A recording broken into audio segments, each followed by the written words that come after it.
In the 1830s, Queen Victoria was crowned in a ceremony that cost around £6 million in today's money. Now, this largely set the scene of what future coronations would be like, but it was her predecessor, William IV, who ended a lot of medieval traditions. You have to go back to George IV to see how lavish these ceremonies could be. For instance, they didn't go through carriages like they do now, they walked through town, and his robes were so long that 27 boys had to carry them. And he also wanted to commission his own crown, but Parliament wouldn't buy the new diamonds, they would only rent the diamonds for him. There was a great banquet at Westminster Hall, and the King's champion would ride in and challenge any opponents.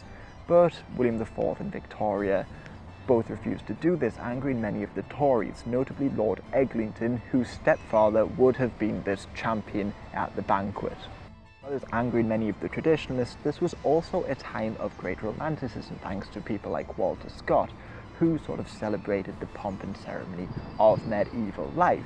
So Lord Eglinton, to make up for the lack of pomp in the coronation, decided to have his own jousting tournament. 350 or so people wanted to be knights at this tournament, but the cost proved too high and the numbers dwindled to about 40. And after advertising in the papers and giving out free tickets, far too many people turned up. Anticipated a few thousand, but apparently the roads from Glasgow to the tournament were filled with about 100,000 people, including apparently the future Napoleon III. Otherwise, the tournament was criticised by the Whigs for being incredibly lavish. They went ahead with the event and created their own crockery for the event. They set up huge grandstands and tents and had banquets and balls and created their own armour. And on the day, Georgina Seymour was crowned the Queen of Beauty.